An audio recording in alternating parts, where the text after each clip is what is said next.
World not going to be able to give you a significant response. Some of it I'm remembering, and it seems to me like it kind of all falls pretty much in the same category. So let me see if I've got a little of it. And then if this doesn't do it for you, then you come up with the rest of it. Huh? First of all, as Bhagavan Ramana often said, the problem is not with what has to be done. It's not with this or that or the other that is required of us. It's the notion, which is the false notion, that we're the doer of whatever it is that we're doing. Now let's just be with that. Let's don't sneeze at a gnat, swallow a camel. See, let's just be with that. The problem is the false notion that we're the doer. You see, when we identify with being the doer, that in itself is the meditating of the I, me, my, mine. I'm the one that's doing it. It's my responsibility. All of it is resting on my shoulders.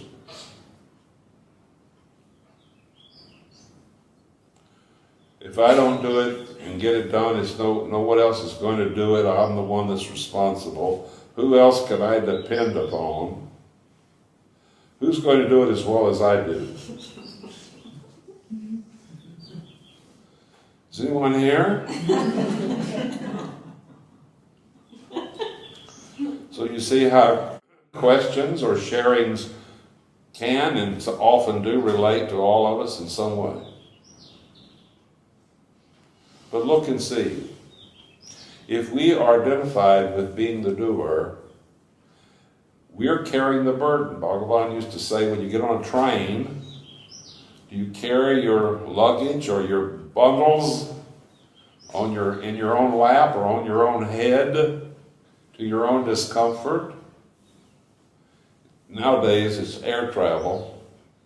So, they have those apartments up above your head. And so you can put them in there and you don't have to carry them on your head.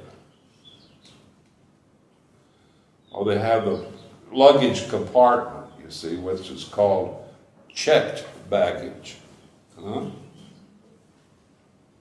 So why don't you just check this notion that you're the doer and let the airplane carry it? In other words, let the universal awareness, the pure being of the self that we actually are, this silent stillness that is ever present, that is the presence itself, it's just presence. It's not present and not present. It is never not present. It is the presence. Does anybody know the presence? Right now, in the awareness that is this cognizance of simply being, this very being itself is the universal awareness. Not two. There's not this universal awareness and my awareness.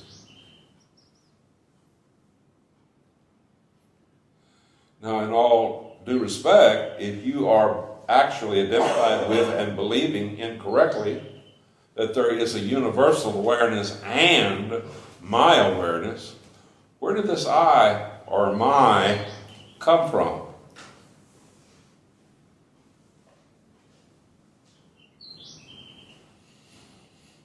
How did it get here? What's supporting it? What's sustaining it? What maintains this awareness?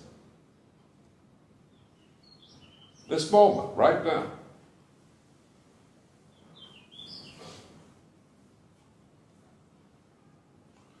We've all heard the analogies, and they all, in their own way, work, or they point to the insight what really is a soul, what is actually occurring. One ocean, many waves. Huh? Are we not just an ocean, a wave on this ocean of awareness? Could this wave that we think is me, that's carrying this load, that's got all this responsibility, you know, this wave is carrying this big ship and going to carry it all the way across the ocean?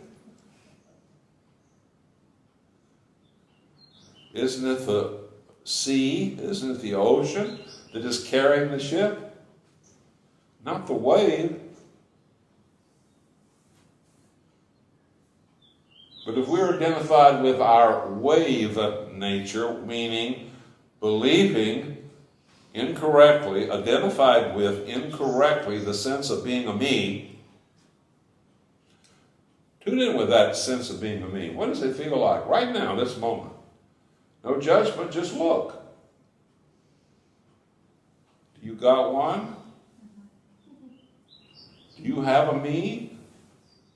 Does it seem like there is? Without judgment, look and tune in with and see. Tune in with and see, what does it feel like to be a me? And now tell the truth about it. What does it feel like? Uncomfortable. Huh? Uncomfortable. Very uncomfortable. Now, do we enjoy this discomfort? So the question would be, why would we want to do this to ourselves? Or let's say, why would we want to do that to the self, which is the self we are, to get a hold of and sustain and maintain this contraction, this meditation of a separate self-identity? I, me, my, mine. Feel this contraction. It's a pinch. It's a knot. It hurts, doesn't it? Does anybody know what I'm talking about? Is there anyone here that can't tune in with what I'm saying? Now, if you're in the awareness of being as the awareness of being, you can still see that contraction as a potential to be identified with your body and your mind as being you, can't you? But why would you want to do that when you can let the airline or the airplane carry the load, or the ship carry the load, or the train carry the load? Any of the analogies, whichever one you like. Let go into this allness of being that is the self that we are, this moment, right now. And what do you got to do to be this self? How much effort do you actually have to put forth to be this awareness that you are?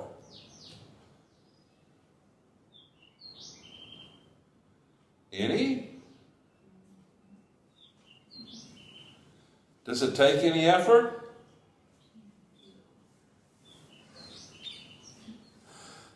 In truth, has it ever taken any effort?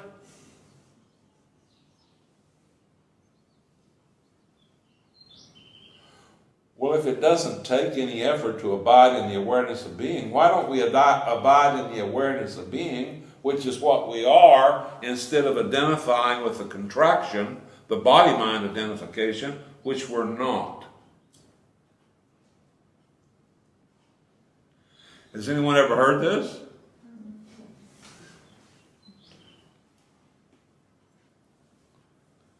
Now, I want to ask you this question. Who's it up to? Who's making you identify with your body and your mind as though that's you? Who's requiring you to do that?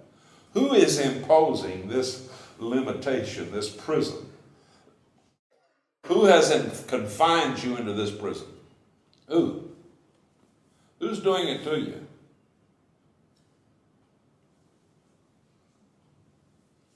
Your mama? Your daddy? Your wife or your husband? Your mate? Your kids? Who's requiring it?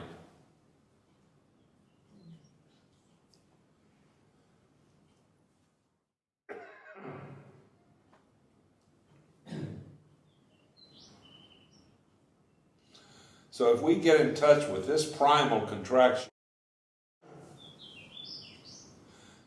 this primal problem, this very original problem,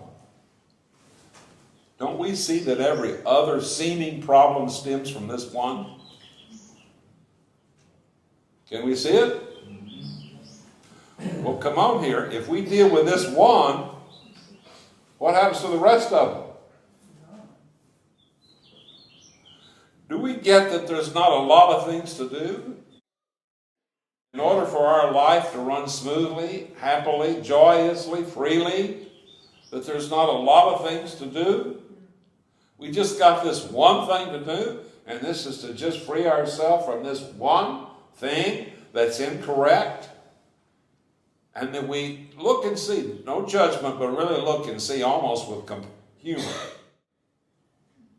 Have some compassion with yourself and have some humor about it, and look to see how we still tend to indulge in this meditation of a separate self-identity, and then hopefully it's going to straighten itself out while we still stay separate, identified with the body, with the mind, all of its conditioning, all of its history, all of its patterns of likes and dislikes, all of its judgments, all of its criticisms, all of its self-denials. Is there anyone here?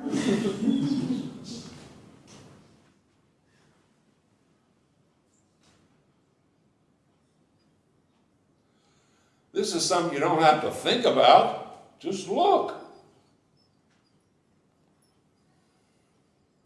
Just see it. Now, once you see it, what do you got to do about it? You say, I just can't do anything about it. Well, that's the problem. You've been trying to do something about it. That's the mind itself trying to do something about the mind. Can the mind do anything about the mind? Can it? The mind can't do anything about the mind. Look to see to what extent, in all due respect, that you evidently may be. I'm not judging now. I'm asking you to look and see. Look and see for yourself. Have you been trying to do something about it?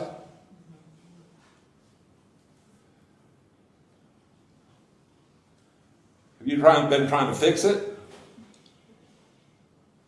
You going to fix your mind? I got news for you. It'll fix you.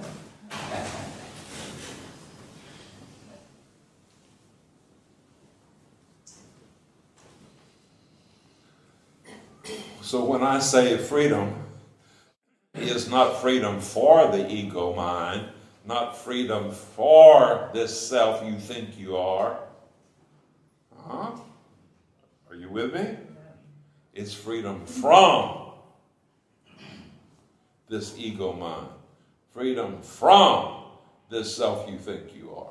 Freedom from this addiction to body-mind identification.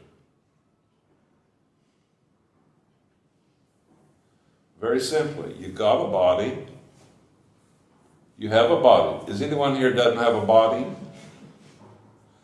Me and my body. You and your body. But that's your possession. It's not you. Make the distinction between your possession and you. Are you your clothes? Can you make a distinction between you and your clothes? You and your clothing, huh? Your shoes? Right now you don't have any on, but when you leave here, if you walk out, most of us here are Westerners. These guys out here, they may walk out barefooted. But most of us in here are Westerners. Chances are most of you came here wearing some shoes. Chappals, huh? Am I correct? You left your shoes outside, right? Why don't you leave your identification with your body outside?